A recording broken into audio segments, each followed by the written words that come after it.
Malam ini, saudara sekalian, saya mohon kita membelakangkan segala perbezaan, mengenepikan segala emosi dan memperbaharui setiap kawan kita demi UMNO, demi Malaysia dan demi bangsa Melayu. Ketepikanlah segala apa jua kemarahan, dendam, luka dan nestapa.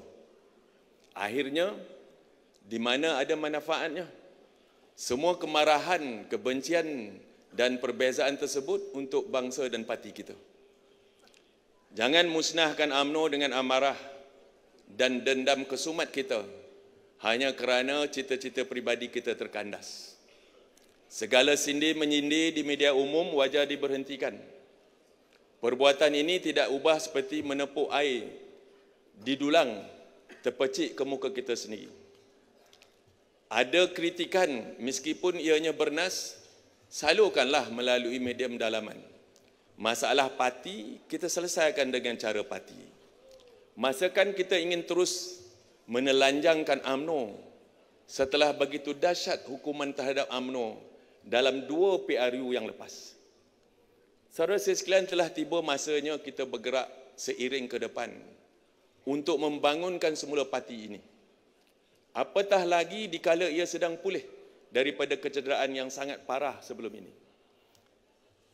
UMNO berhadapan dengan 3 cabaran penting, saudara sekalian, untuk beberapa tahun yang mendatang. Pertama, saya bagi tahu kat sini keberkesanannya sebagai sebahagian daripada kerajaan. Kedua, bagaimana ia akan mengurus kerjasama politiknya pasca penubuhan kerajaan perpaduan. Dan yang ketiga ialah bagaimana untuk kita mengembalikan semula pengaruh sebagai parti politik Melayu yang dominan. Ini 3 perkara yang akan saya ulas malam ini. Saya terus masuk ke dalam subjeknya kerana saya nak cakap banyak malam ini. Ya, minta maaf. 1 minggu di 5, terus daripada 5 pergi ke Singapura, Shangri-La Dialogue 3 hari, 3 malam buat ucapan, tak tahulah. Ya, ini daripada hati saya sendiri.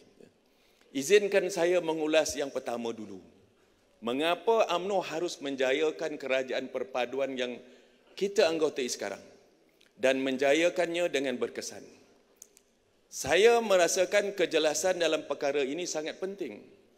Tadi Datuk Seri Presiden kita telah pun menjelaskannya. Saya nak ulas lagi malam ni.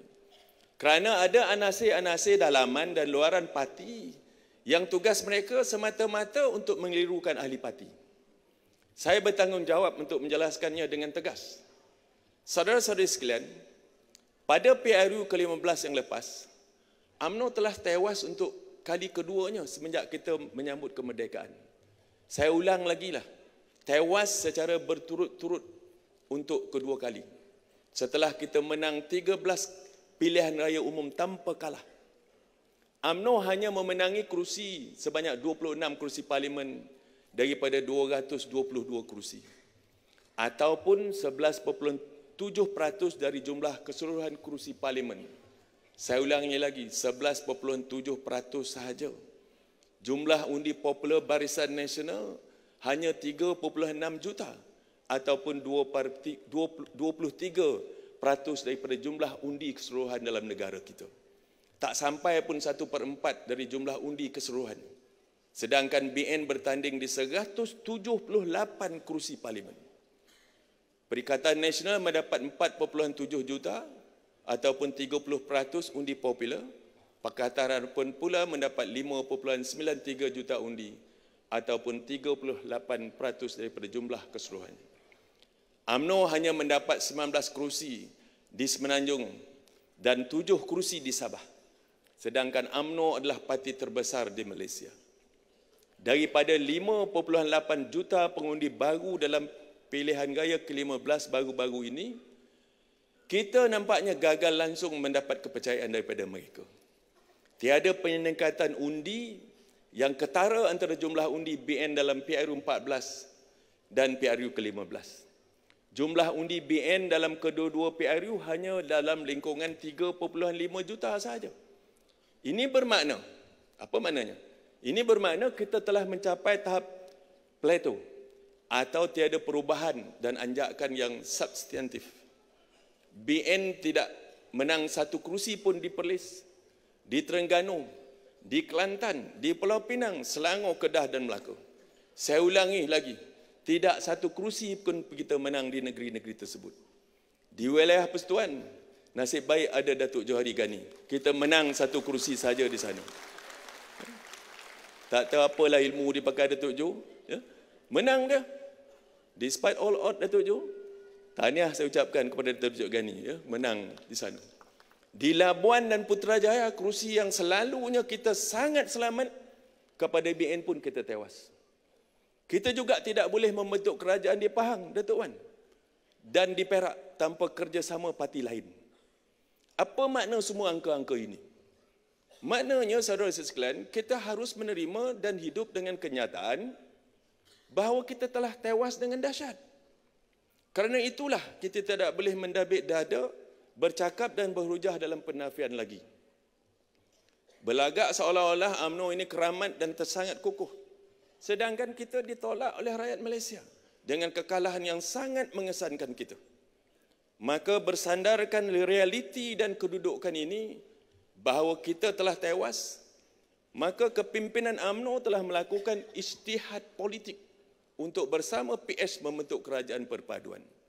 Kerana kita menyedari betapa kecilnya pengaruh kita di mata pengundi-pengundi. Dan untuk survival, saya ulang, untuk survival, kita mesti mencari jalan menjadi sebahagian daripada kerajaan. Dengan kehendak Allah, UMNO dan BN yang cuma mempunyai 30 kerusi sahaja, ditakdirkan menjadi pula penentu kepada penubuhan kerajaan. Pada waktu itu pula, raja yang sangat kita kasihi telah mengusulkan agar dibentuk sebuah kerajaan perpaduan. Baginda dengan penuh hikmah mengusulkan bahawa jalan paling munasabah bagi menyelesaikan kemelut politik nasional pada ketika itu ialah membentuk kerajaan semua parti. Iaitu semua parti tanpa mengira ideologi apapun bekerjasama dan membentuk sebuah kerajaan perpaduan. Matlamatnya jelas, saudara sekalian. Mewujudkan kerajaan yang stabil dan mengembalikan semula Malaysia ke landasan pembangunan yang sepatutnya. Walau bagaimanapun, cadangan baginda tidak diterima oleh PN. BN walau bagaimanapun memilih untuk meneruti titah Duli Hamamlia yang di Pertuan Agong.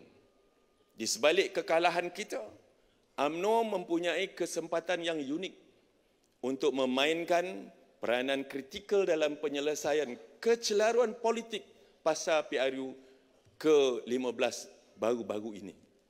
Pada detik yang penuh ketidaktentuan tersebut, kita 4 hari tak ada kerajaan. Tidak pernah dalam sejarah Malaysia moden, selepas pilihan gaya, kerajaan tak boleh ditubuhkan. Negara tak berkerajaan, ketidaktentuan. Pasaran menjadi suatu panik, ya tuan-tuan. Tetapi kitalah UMNO tampil ke hadapan untuk memastikan kestabilan negara pada ketika itu. Ya. Jadi dari sebuah parti yang tewas, UMNO menjadi pelengkap kepada pembentukan kerajaan yang ada hari ini. Lalu terbentuklah kerajaan perpaduan dengan sokongan UMNO, alhamdulillah. Sesungguhnya perancangan Allah itu lebih baik. Dengan hanya 30 kerusi, BN menjadi penentu kepada keabsahan sebuah kerajaan. Wakil UMNO dalam Jemaah Menteri pula diberikan kepercayaan untuk menerajui pelbagai kementerian penting. Justru sangatlah penting untuk UMNO mempertahankan kerajaan perpaduan ini kerana kita adalah rumus yang menjelmakan jawapan kepada kecelaruan politik tanah air pada ketika itu. Perwakilan yang saya hormati sekalian, bayangkan implikasinya kepada UMNO jika kita mensia-siakan peluang ini, jika kita tidak berprestasi, dan jika kita pula yang menjadi masalah kepada kerajaan perpaduan. Siapa lagi yang akan percaya kepada kita, yang akan percaya kepada UMNO selepas ini? Jika kita gagal menjayakan kerajaan ini, kita bukan sahaja akan mengecewakan kepercayaan raja yang kita kasihi, kita juga akan menjadikan rakyat lebih muak dengan drama politik kita. Malah pengundi akan terus menghukum UMNO dengan hukuman penolakan yang tidak akan memungkinkan UMNO itu bangkit semula. Kita tidak punya pilihan, saudara sekalian. Prestasi kita dalam kerajaan akan menentukan sama ada kita boleh dipercayai ataupun tidak dalam PRU yang akan datang. Dan sudah semestinya, sekiranya semestinya menjayakan kerajaan itu sangat penting pada UMNO, kerana kita mesti melakukan perkara yang betul untuk tanah air ini. Telah 4 tahun Malaysia terombang-ambing tanpa kejelasan matlamat dalam bernegara dan berbangsa. Masakan kita mahu membiarkan negara kita terbiar bertusuran begitu sahaja? Justru kita mesti menggunakan peluang yang sangat unik ini untuk membezakan UMNO dari parti politik lain. Bahawa kita bukan sekadar punya iltizam, kita juga punya kepakaran, kebijakan, ilmu dan pengalaman yang boleh kita manfaatkan untuk menjadikan kerajaan ini kerajaan yang cekap, bersih dan amanah. Malam ini, saudara sekalian, saya mahu kita jelas, mempertahankan dan menjayakan kerajaan perpaduan adalah matlamat UMNO waktu ini. Ya, insya-Allah kita akan jayakan dengan gembelengan segala kepakaran dan pengalaman yang UMNO miliki. Jangan lagi kita sebarkan pelbagai naratif yang mengelirukan. Malah kita mesti menoktahkan segala kekeliruan dan bekerja seolah-olah inilah kerajaan milik UMNO yang dipimpin oleh UMNO untuk sepenuhnya.